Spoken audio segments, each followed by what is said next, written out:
அலுவலகத்தின் பண காரியங்களை கையாடுகிற விடத்தில் நீங்கள் வரலாம். எங்க கம்ப்யூட்டர்ல நாங்க பாஸ்வேர்டு போட வேண்டாம், நீங்களே பார்த்து கொள்ளலாம். You can come and see all my letters, all my dealings. You can come to my bedroom. My bedroom even is open. Everybody knows. People, those who know me knows. என்னை அறிந்தவர்களுக்கு தெரியும். என்னுடைய படுக்கை அறை வரை ஒரு திறந்த காரியம். ஏன் இதற்கு சொல்கிறேன் என்றா, என்னுடைய இதய துடிப்பு, என்னுடைய ஆண்டவரே, இந்த பெரிய தேசம் இந்த கார் இருள கடக்குது ஆண்டவரே, இவ்வளவு பயங்கரமான கார் இருள கும்பிட்டு வருது ஆண்டவரே, இந்த பயங்கரமான காரியங்களை ஏந்தி போற்றி வருகிறது ஐயா. இதை அசைப்பதற்கு அபிஷேகம் பெற்ற ஊழியக்காரர்கள் அல்லாமல் வேறு யாரால் முடியும் ஆண்டவரே? இந்த அபிஷேகம் பெற்ற ஊழியர்களுக்குள் ஒரு பெரிய சிறந்த மனது, சிறந்த புஸ்தகமாக வாழ்கிற ஒரு உண்மைக்கு நேராக அவளை வழி நடத்தும். Will your wife give a testimony about you? உன்னுடைய மனைவி உன்னை குறித்து சாட்சி கொடுப்பாளா? உன்னுடைய பிள்ளைகள் உன்னை குறித்து சாட்சி கொடுப்பாளா? Yes, my daddy walks in the way he preaches. Billy Graham உடைய மகன் பிராங்க்லின் கிரஹாம் சொன்ன ஒரு பெரிய வார்த்தை, நான் என்னுடைய அழுத்தத்தின் நிமித்தம், எல்லாரும் என்ன பில்லி கிரஹாம் மகன் இப்படிதான் இருக்கணும் இப்படிதான் இருக்கணும் சொன்ன அழுத்தத்தின் நிமித்தம் போதை பொருளுக்கு அடிமையாகி போனேன். அப்பொழுது ஒருவர் கேட்டார், எப்படி திரும்பி வந்தீர்கள்? my dad. ஏன்னா அவர் இப்படி புல்பிட்ல இருக்கிறாரு, அப்படிதான் வீட்லயும் இருக்கிறாரு. புல்பிட்லயும் வீட்லயும் அவர் ஒரு மாறாதவர். அவருடைய வாயிலே சுத்தம், அவருடைய எண்ணத்திலே சுத்தம், அவருடைய கிரியையிலே சுத்தம், அவருடைய காரியங்களிலே சுத்தம். அதை பார்த்த நான் எப்படி இயேசுவை விட்டு ஓடிவிட முடியும்? இன்றைக்கு அநேகருக்கு இப்படி சவால் விடுவதற்கு முடியாமல் எங்கேயோ ஒன்று புதைந்து கிடக்கிறதல்லவா? ஆண்டவர் உங்களோடு கூட பேசுகிறார். ஒரே ஒரு நோக்கம் மட்டும் உங்களுக்கு உண்டாக நான் கண்ணீரோடு சொல்லுவேன், இந்த தேசம் அசைக்கப்பட வேண்டும். எங்க நாட்களிலே அசைக்கப்பட வேண்டும். மாநிலங்கள் மாவட்டங்கள் ஒவ்வொன்றும் அசைக்கப்படுவதற்கு எங்கள் நாட்களில் நடக்க வேண்டும் ஆண்டவரே.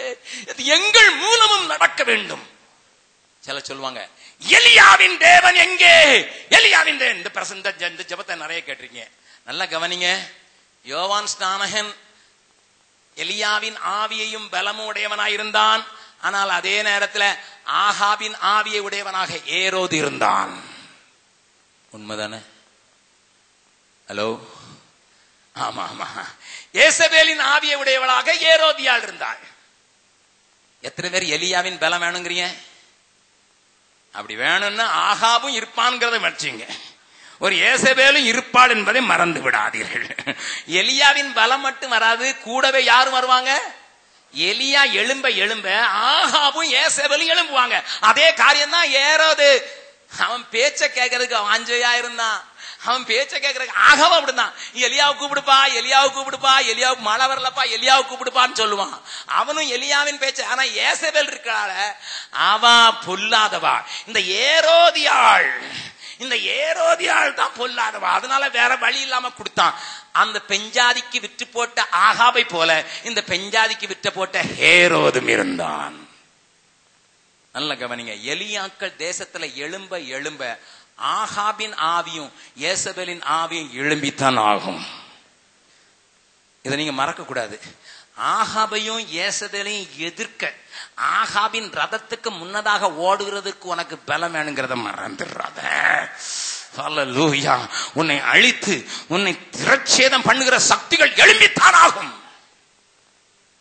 இப்ப எனக்குள்ள இருக்கிற அபிஷேகம் அசைக்கிறதுக்கு மாத்திரமல்ல, எனக்கு வருகிற அழிவையும் எதிர்த்து நின்னாலும், தலை போனாலும் சரி சத்தியம் பேசுவேன், தலையே போனாலும் சரி சத்தியம் பேசுவேன் ஐயா, சத்தியம் பேசுவேன் என்று சொல்லுகிற ஒரு வைராக்கியமும் உன்னை பற்றி பிடிப்பதாக.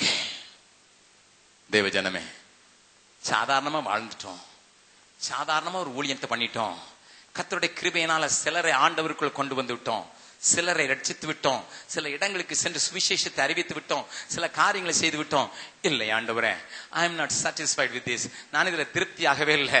என்ன கொண்டு நீங்க பெரிய காரியம் செய்யறது வரைக்கும் நான் திருப்தியாக மாட்டேன், நான் திருப்தியாக மாட்டேன்ங்கிற ஒரு அலறல், ஒரு பெரிய தாம் உள்ளுக்குள்ளே எழும்புவதாக, பற்றி எறிவதாக.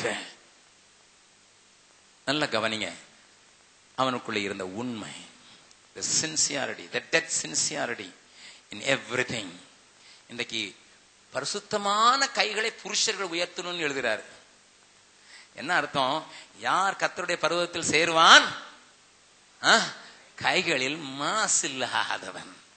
ஐயா, நீயும் நாயும் பரிசுத்த பர்வதத்துல சேரணும்னா கைகளில மாசு இல்லாம இதயத்தில் கபடமாய் ஆணையிடாமலும் இருக்கிறவனே தேவன் உங்களோடு கூட இடைபடுவாராக. பரிசுத்தாவியானவர் தன்னுடைய சர்ச் லைட் நமக்குள்ள அனுப்புவாராக. ஒரு பெரிய காரியம் நடக்கணும்னா எனக்குள்ள முதல்ல இது நடக்கணும், எனக்குள்ள இது முதல்ல நடக்கணும். ஆண்டவர் மோசேயை அனுப்பினார். அவன் கையில கோல், இப்ப கையில என்ன வந்துட்டு, சாதாரண கோல் என்ன கோல் ஆயிடுச்சு? அற்புத தேவனுடைய கோல் ஆயிடுச்சு, அற்புதங்களை செய்யற கோல் ஆயிடுச்சு, நீட்டினாலே செங்கடலை பிரிக்கத்தக்க கோல் ஆயிடுச்சு. நான் நேற்றைய தினத்துல பழனியில பேசும்போது சொன்னேன், அது மாமனார் கோலா இருந்தது, இப்ப தேவனுடைய கோலா மாறிடுச்சு. அல்லேலூயா. உங்களை சொல்லல, மாமனார் கோலா இருந்தது, இப்ப தேவன் கோலாயிடுச்சு. நல்லா கவனிங்க. ஆனா ஆண்டவர் அடுத்த அற்புதம் என்ன செஞ்சா தெரியுமா? அடுத்து என்ன செஞ்சா, இந்த கோலை பிடிக்கிறதுக்கு உன் கை சுத்தமாகணும்டா.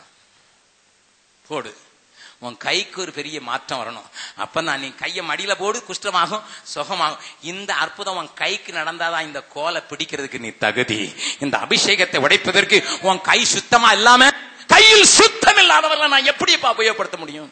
எப்படி உபயோகப்படுத்தும்? கையில கொஞ்சம் குஷ்டரோகத்தோட நீங்க பெரிய திருப்பதி லட்டே கொண்டு வந்தாலும் நான் சாப்பிட்டுருவேன். நானு சொல்லுவேன், பிரதர் வேற ஆள் கொடுக்கட்டும், பிரதர் வேற ஆள் கொடுக்கட்டும், கையே சரியில்லையே பிரதர், உங்க கையே சரியில்லை. பரிசுத்தமான கைகளை புருஷர்கள் உயர்த்தி, துதியின் சத்தம் தமிழகத்திலிருந்து ஆங்காங்கே தொனிக்கிறது. பல நேரம், மணி நேரங்கள் ஆராதனை செய்வதற்கு கற்றுக்கொண்டோம். பல நிமிடங்கள் நின்று ஆண்டவரை துதிப்பதற்கு கற்றுக்கொண்டோம். இப்பொழுது 72 மணி நேரம் 48 மணி நேரம் ஆராதனை எல்லாம் தமிழ்நாட்டில் வந்துட்டு. ஆனா கை மேல போகுது. ஆனா போனதை பாக்குறாரு ஆண்டவர், இந்த கையில நான் இதை வாங்க மாட்டேன், இந்த கை சுத்தமா இல்லப்பா, இந்த கை சுத்தமா இல்லைன்னு சொல்றதுனாலதான் நம்ம துதி பலி அங்கேயே நின்றுது, அதுக்கு மேல போக மாட்டேங்குது. கர்த்தர் உங்களோடு கூட பேசுகிறார். மோசே தேவனுடைய வீட்டுல எங்கும் உண்மையிலும், எல்லாரும் சொல்லலாமா? மோசே தேவனுடைய வீட்டுல எங்கும், இன் ஹிஸ் பர்சனல் லைஃப், தன்னுடைய சொந்த வாழ்க்கையில, இன் ஹிஸ் ரிலேஷனல் லைஃப், தன்னுடைய உறவுகளில, இன் ஹிஸ் செக்சுவல் லைஃப், தன்னுடைய மாமிசத்தின் காரியங்களில, in his financial world, in his secular world, in his spiritual world, in his dealings with his brothers, in his dealings with his subordinate, தன்னுடைய கீழ் கொடுக்கப்பட்டிருக்கிறவர்கள் மேல, எல்லார் மேலையும் மோசே எங்கும் உண்மை உள்ளவன். தேவ ஜனமே, தேவன் அப்படிப்பட்டவர்களை எழுப்ப விரும்புகிறார். இந்த தஞ்சாவூர்லையும் எழுப்ப விரும்புகிறார், இந்த தஞ்சை மாவட்டத்திலும் எழுப்ப விரும்புகிறார். இந்த மாவட்டமே அசைய வேண்டும் என்று விரும்புகிறதுனால தேவன் அப்படிப்பட்டவர்களை எழுப்பி எழுப்பி பிரகாசிக்கும் மன்மத்தில் அசைக்கிறவர்களாக, மேல் மட்டத்திலிருந்து கீழ் மட்டம் வரை அசைக்கிறவராக தேவன் அதை எழுப்ப விரும்புகிறார். நல்லா கவனிங்க, நல்லா கவனிங்க, நல்லா கவனிங்க. நம்ம கையில கொடுக்கப்பட்டிருக்கிறவர்களை குறித்து நாம் கவனமா இருக்கணும். ஆண்டவர் சொன்னார், ஒரு எஜமான் தூர தேசத்துக்கு போகும்போது ஒருவனுக்கு 5 தாலந்து, ஒருவனுக்கு 2 தாலந்து, இன்னொருவனுக்கு 1 தாலந்து கொடுத்து போனார்.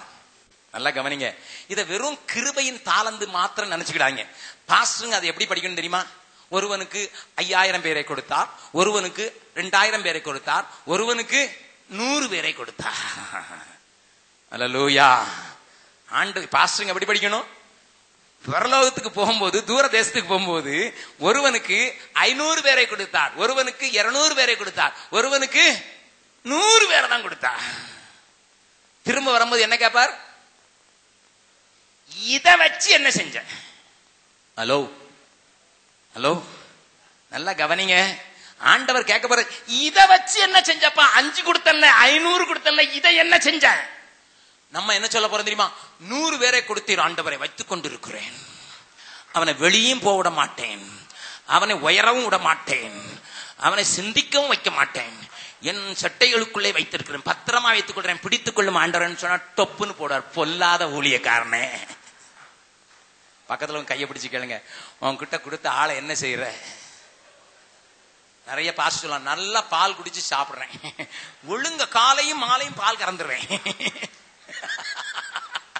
என் கையில கொடுக்கப்பட்ட ஆட்டை காலையும் மாலையும் பால் கறந்துறேன், எப்பெல்லாம் சான்ஸ் கிடைக்க கலந்துருவேன், வீட்டுக்கு ஆள் வந்தாலும் கலந்துருவேன். அது சரி, அது செய்தீங்க. ஆண்டவர் கேட்டார், இது